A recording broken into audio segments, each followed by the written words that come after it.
नमस्कार, भाग्यम में आपका स्वागत है।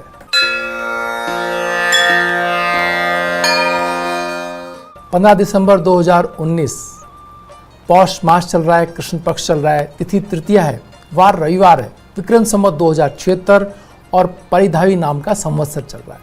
शक संवत 1941 और सूर्य दक्षिणायन के अंदर है। हेमंत ऋतु चल रही है।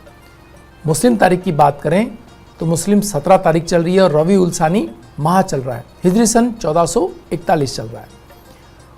पंचांग में आज तिथि तृतीया प्रातः 7:19 तक है। उसके उपरांत चतुर्थी तिथि शुरू हो जाएगी। नक्षत्र पुष्य है, रात्रि में 4:01 तक। उसके उपरांत अश्लेषा नक्षत्र शुरू हो जाएगा। योग ब्रह्म प्रातः 7:24 तक। उसके उपरांत इंद्र योग शुरू हो जाएगा। करण विष्टि है प्रातः 7:19 तक। उसके उपरांत भवकरण शुरू हो जाएगा। सूर्योदय जयपुर में 7:12 पर और सूर्यास्त 5:31 पर हो रहा है।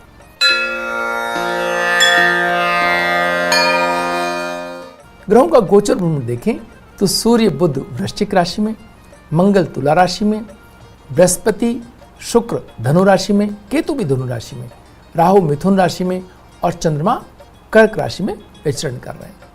ग्रह योग की बात करें तो भद्रा प्रातः 7:19 तक है। रवि पुष्य योग है आज।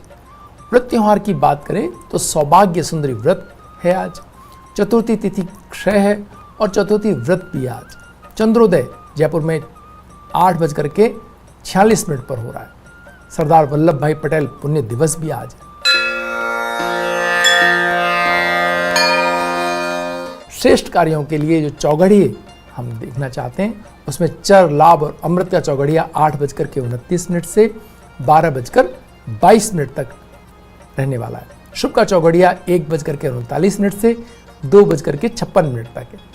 राहु काल वेला जो लोग मानते हैं 4:30 से 6 बजे तक है। अगर आप कार्य करना इसमें आवश्यक हो गया हो तो शुभ कार्यों प्रारंभ नहीं, वैसे तो नहीं करना चाहिए। यदि कार्य को टाला जाना संभव नहीं हो तो मिष्टान का सेवन करके कार्य आरंभ कर सकते हैं। इससे राहु का दुष्प्रभाव कम हो जाएगा। जो लोग दिशाशूल मानते हैं आज पश्चिम दिशा में दिशाशूल रहेगा, इसलिए आज पश्चिम दिशा में यात्रा नहीं करनी चाहिए। अगर करने की आवश्यकता हो, टाला जाना संभव ना हो तो यात्रा प्रारंभ करने से पूर्व जल से भरे कलश का शगुन लेकर के यात्रा प्रारंभ करें।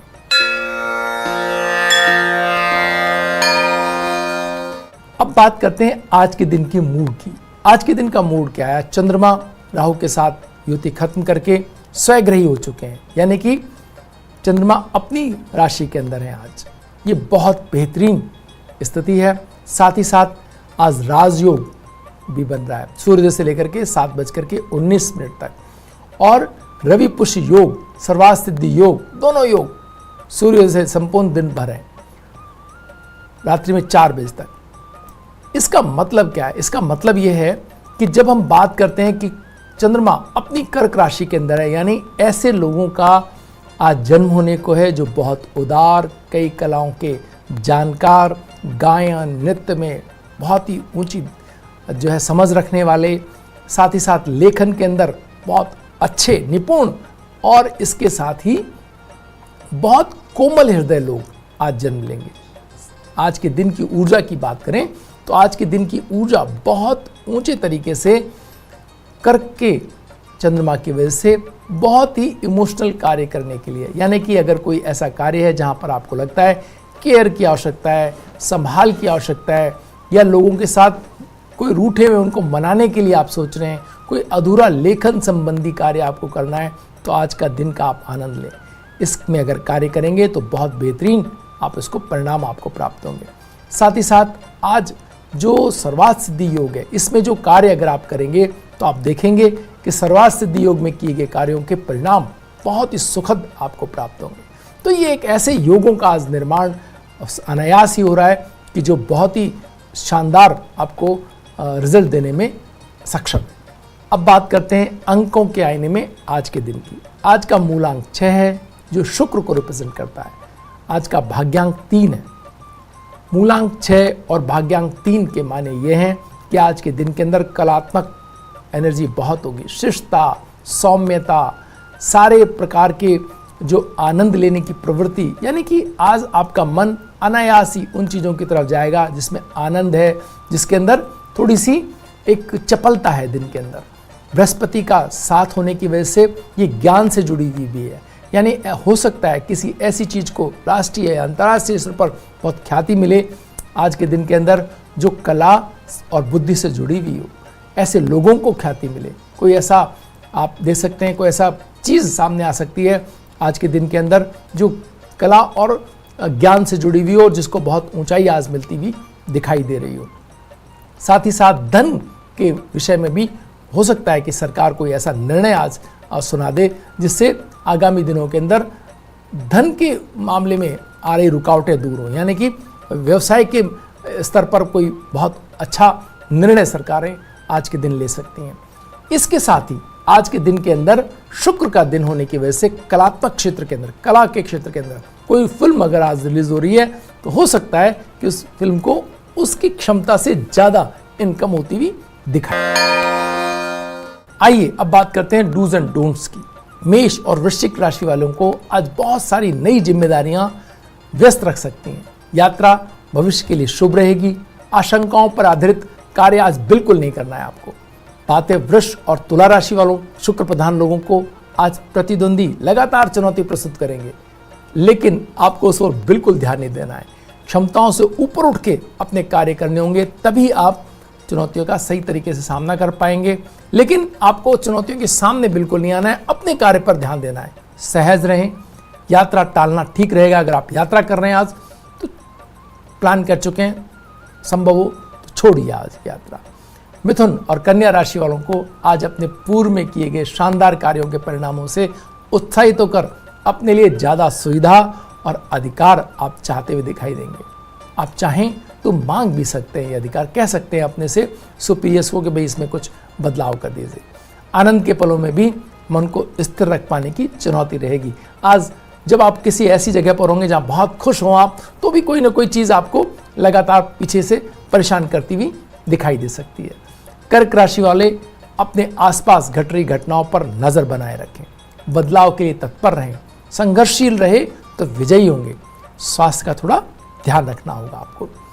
सिंह राशि वालों को व्यवसाय में पुरानी मेहनत के फायदे मिलने का ये समय है। अति उत्साह से बचे रहना होगा आपको। अगर अति उत्साह से बचे रहे तो लाभ में रहेंगे। संतान की शिक्षा के प्रति थोड़ी सी चिंता आपको रह सकती है। धनु और मीन राशि वालों को आगामी दिनों में धन की कमी से बचना हो तो इस सप्ताह अति उत्साह में अपनी बचत खर्च करने से बचना होगा। पेरेंट्स से स्वास्थ्य का ख्याल रखें। पूर्व में निवेश किए गए धन में वृद्धि के संकेत मिलेंगे।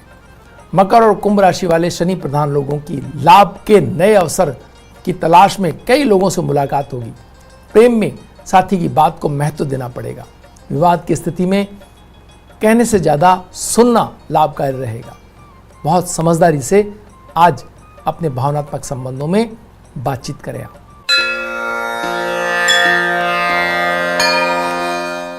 अब बात करते हैं सितारों की। इसमें आज हमारे पास कुंडली है बाईचुंग भूटिया की। बाईचुंग भूटिया का जन्म आज ही के दिन 15 दिसंबर को 1976 में सिक्किम में हुआ था। भूटिया सेवानिवृत्त भारतीय फुटबॉल खिलाड़ी हैं जो स्ट्राइकर के रूप में खेले थे। ये भारतीय फुटबॉल टीम के सबसे विख्यात फुटबॉलर हैं। उनकी प्रतिभा को तब पहचाना गया जब उन्होंने मात्र 16 साल की उम्र में एक उस प्रतियोगिता में हिस्सा लिया जिसमें मात्र वयस्क खिलाड़ी खेलते थे, और उस प्रतियोगिता में उन्होंने बेस्ट प्लेयर का अवार्ड भी जीता। उसके बाद 1993 में वे अपनी स्कूली शिक्षा को छोड़कर कलकत्ता के ईस्ट बंगाल फुटबॉल क्लब में शामिल हो गए। 1999 में बाईचुंग ने व्यावसायिक फुटबॉल के लिए यूरोप का रुख किया। तकरीबन 3 साल विदेशी क्लबों के लिए खेलने के बाद भूटिया भारत लौट आए। बाईचुंग ने प्रमुखतः मोहन बागान और ईस्ट बंगाल के लिए मैच खेले हैं। भारतीय खेल जगत को दिए योगदान के लिए उन्हें 1998 में अर्जुन पुरस्कार से नवाजा जा चुका है। भूटिया को 2008 में पद्मश्री पुरस्कार से भी सम्मानित किया जा चुका है। आइए आज उनके जन्मदिन पर हम उनकी प्रचलित कुंडली के माध्यम से उनके व्यक्तित्व की विशेषताओं को समझने का प्रयास करते हैं। लग्नेश बुध केंद्र में है, चतुर्थ भाव में। कीर्ति स्थान में सूर्य, स्वराशिस्थ मंगल और एकादश स्थान में शनि ने उनको अपनी चीज़ों के लिए संघर्ष करने की क्षमता दी। सूर्य का सर्वाशीष हो जाना इस बात को रिप्रेजेंट करता है कि चाहे कितनी भी साधारण चीज से वो व्यक्ति जिसका सूर्य कीर्ति स्थान के अंदर वो जुड़ जाए, उसको उस पर लाइट आई जाती है। यानी कि वो एक साधारण सा कार्य, यानी कि जिसमें बहुत लाइट नहीं है। हम देखते हैं भारत के अंदर फुटबॉल कोई इतनी लोकप्रिय चीज नहीं थी जब वो जुड़े थे फुटबॉल से, लेकिन अन्य किसी सितारे को यह हैसियत हासिल नहीं हुई जितनी भूटिया जी को हुई। और उनके जीवन के अंदर उन्होंने देखा कि बहुत लोकप्रियता और बहुत ही ऊंचे दर्जे का उनको सम्मान प्राप्त हुआ। एकादश भाव में शनि, पंचम स्थान में शुक्र एक ऐसी स्थिति का निर्माण करते हैं जिसके अंदर कई चीजें, कई अधिकार, कई व्यवस्थाएं उनके हाथ में अनायास आती चली जाती हैं ऐसे लोगों के। लेकिन धन की प्रगति उस स्तर की नहीं होती। यहाँ एकादश भाव में धन जब भी शनि देखते हो आप किसी कुंडली के अंदर, तो आप समझ जाएं कि कीर्ति बहुत हो सकती है। अगर वो अन्य किसी खेल में होते भारत में, तो आप देखते कि क्रिकेट जैसी अगर चीज में होते तो उनको हो सकता है धन भी बहुत प्राप्त होता है, लेकिन उनको ख्याति बहुत मिली, धन हो सकता है उस स्तर का ना मिलाओ जिस स्तर का वो सोचते रहे हो। लेकिन शुक्र ने उनको एकाग्रता के साथ अपने शरीर पर, अपनी खान पान पर बहुत ध्यान देने की स्थिति बनाई और इससे वो आज तक बिल्कुल फिट दिखाई देते हैं। तो इस तरह से हम कह सकते हैं कि हमारे आसपास जब कभी भी सूर्य कीर्ति स्थान में दिखाई दे और स्वराशित मंगल हो, तो आप समझ जाएं कि उस व्यक्ति के अंदर न सिर्फ अदम्य इच्छा है अपने आप को बहुत ऊंचा उठाने की, साथ ही उसके पास वो ऊर्जा भी मौजूद है। शुक्र जब पंचम स्थान में हो जाता है तो व्यक्ति अपने शरीर स्वास्थ्य पर, यानी कि अपनी क्षमता पर लगातार काम करते रहता है, उसको गिरने नहीं देता। तो ये आप इनकी कुंडली से सीख और समझ सकते। ब्रेक के बाद भाग्यम में आपका स्वागत है। इस कहानी में हम जानेंगे कि संगति के असर से क्या जीवन पर असर आते हैं। एक बार एक राजा शिकार के उद्देश्य से अपने काफिले के साथ इस जंगल से गुजर रहे थे। दूर दूर तक शिकार नजर नहीं आ रहा था। वे धीरे धीरे घनघोर जंगल की ओर प्रवेश करते चले गए। वे थोड़ी दूर ही गए होंगे घने जंगल में कि उन्हें कुछ डाकुओं के छिपने की जगह दिखाई दी दूर से। जैसे ही उसके पास पहुंचे तभी देखते क्या है कि पेड़ पर बैठा एक तोता जोर जोर से चिल्लाने लगा और बोला कि पकड़ो पकड़ो पकड़ो, लूटो लूटो, जल्दी आओ जल्दी आओ। और इस तरह से जो लुटेरे थे वो सावचेत हो गए और भाग गए। तोते की आवाज़ सुनकर सभी डाकू राजा की ओर दौड़ पड़े। डाकुओं ने अपनी ओर आते देख करके राजा और उसके सैनिक भी दौड़कर भाग खड़े हुए। भागते भागते कोसों दूर निकल गए। सामने एक बड़ा सा पेड़ दिखाई दिया। कुछ देर सुस्ताने के बाद जब उस पेड़ के पास गए तो जैसे ही पेड़ के पास पहुंचे, उस पेड़ पर बैठा हुआ एक तोता बोला, आओ आओ आओ आओ, स्वागत है आपका, आओ आओ, महात्मा की कुटिया में स्वागत है आपका, अंदर आइए पानी पीजिए, अंदर आइए पानी पीजिए, विश्राम लीजिए। तोते की इस बात को सुनकर के राजा हैरान हो गया और सोचने लगा कि एक ही जाति के दो प्राणी का व्यवहार इतना अलग अलग कैसे हो सकता है। राजा को समझ में नहीं आया। वे तोते की बात मान करके अंदर साधु कुटिया में चले गए। वहाँ महात्मा बैठे हुए थे, उनको प्रणाम किया, उनके समीप बैठ गए और अपनी सारी कहानी सुनाई। और फिर धीरे से पूछा, ऋषिवर, इन दोनों तोतों के व्यवहार में आखिर इतना अंतर क्यों आया? साधु महात्मा धैर्य से सारी बात सुनी और बोले, ये कुछ नहीं है महाराज, बस संगति का असर है। डाकुओं के साथ रह करके तोता भी डाकुओं की तरह व्यवहार करने लगा और उनकी भाषा बोलने लगा जिससे आपको एक कष्ट आया। तो अर्थात जो जिस वातावरण में रहता है वैसा ही बन जाता है, वैसी उसकी भाषा हो जाती है, वैसे उसके कार्य हो जाते हैं, चाहे अनचाहे वो उन चीज़ों से जुड़ जाता है। मूर्ख भी अगर विद्वानों के साथ रह करके विद्वान बन जाता है, और अगर विद्वान भी है और गलत संगत में है तो उसके सद्गुण कम हो सकते हैं, खत्म भी हो सकते हैं, और वो ऐसी संगत में पढ़ करके गलत राह पर भी चलते हुए दिखाई देते हैं। हमें हमेशा अपनी संगति सोच बहुत सोच समझ के चुननी चाहिए। अगर आप माता पिता हैं, पेरेंट्स हैं, तो अपने बच्चों को ऐसी संगति दें, ऐसे लोगों का चुनाव उनको करके दें, ऐसे मित्र उनको चुन करके दें, ऐसा वातावरण दें जिसके अंदर कोई गलत व्यक्ति उनके निकट ना आ जाए। भाषा और व्यवहार संबंधी ऐसी उनको जगह दें जहाँ से उनका व्यवहार बहुत अच्छी तरह से अच्छा होना सुनिश्चित किया जा सकता हो। तो मित्रों, इस कहानी के माध्यम से हमने आपको ये बताने की कोशिश की कि कैसे एक साथ, केवल साथ आपकी भाषा और आपके व्यवहार को बदल सकता है और आपके कार्यों पर प्रभाव डाल सकता है।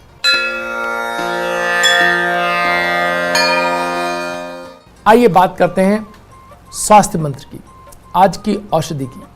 स्वास्थ्य मंत्र में आज हम बात कर रहे हैं एक ऐसे पौधे की जिसकी खुशबू राह चलते व्यक्ति को भी एक पल के लिए अपने पास में बांध लेती है। जी हाँ, हम बात कर रहे हैं चमेली की। पूरे भारत में चमेली की बेल आमतौर पर घरों और बगीचों में लगाई जाती है, जिसके फूलों की खुशबू बड़ी मनमोहक होती है। चमेली के फूल सफ़ेद रंग के होते हैं, लेकिन किसी किसी स्थान पर पीले रंग के फूलों वाली चमेली भी दिखाई दे जाती है। चमेली के फूल, पत्ते तथा जड़ तीनों ही औषधीय कार्यों में प्रयुक्त किए जाते हैं। इसके फूलों से तेल और इत्र का निर्माण किया जाता है। ये शरीर को चुस्त दुरुस्त रखती है, वात रोगों में लाभकारी है। इसकी सुगंध दिमाग को ताजगी देती है, सक्रिय बनाती है। चमेली के पत्तों को मुंह में रखकर पान की तरह चबाने से मुंह के छाले और मुंह के सभी प्रकार के घाव नष्ट हो जाते हैं। चमेली के पत्तों को काढ़ा बना करके कुल्ला करते रहने से मसूड़ों के दर्द में लाभ मिलता है। चमेली का तेल चर्म रोगों की अचूक और चमत्कारी दवा है। इसको लगाने से सभी प्रकार के जहरीले घाव, खाज, खुजली, अग्निदाह, मर्म स्थान पर नहीं भरने वाले घाव आदि अनेक रोग बहुत जल्दी ठीक हो जाते हैं। चमेली के फूलों का लेप या चमेली के तेल मस्तक पर लगा करके थोड़ी सी मालिश करने से सिर दर्द दूर हो जाता है। आँखों को बंद करके ऊपर से चमेली के फूलों का लेप करने से आँखों के दर्द में आराम मिलता है। चमेली के जड़ का लेप या चमेली के तेल पीड़ित स्थान पर लगाने से वात विकार में लाभ मिलता है। पक्षाघात यानी लकवा आदि रोगों में भी चमेली के जड़ को पीस करके लेप करने से, तेल की मालिश करने से लाभ मिलता देखा गया है। यानी चमेली सिर्फ खुशबू के लिए नहीं, बल्कि अपने औषधीय गुणों के लिए भी जानी जाती है।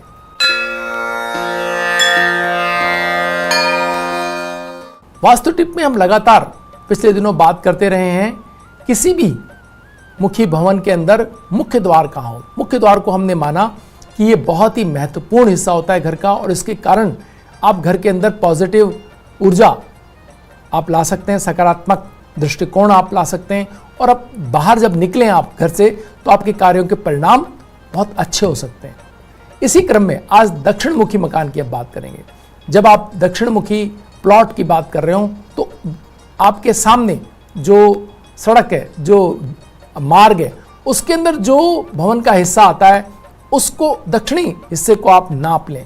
उसके 9 हिस्से करने के बाद उसके चौथे हिस्से के अंदर आप द्वार स्थापित करके आप देखेंगे कि दक्षिण मुखी मकान को जो लोग ये कहते हैं कि ये बहुत ज़्यादा जो है वास्तु के अंदर बहुत महत्वपूर्ण स्थान नहीं देते दक्षिण मुखी मकान, लेकिन आप देखें कि जो भी लोग किसी भी इंडस्ट्री से जुड़े हुए हैं या पुलिस सेवा के अंदर है, राजनीति के अंदर हैं, कोई भी ऐसे कामों के अंदर लगे हुए हैं जिनमें बहुत ज़्यादा ऊर्जा की आवश्यकता है, दक्षिण मुखी मकान के अंदर रहते हुए इन सभी कार्यों के अंदर बहुत अच्छी आप प्रगति कर सकते हैं।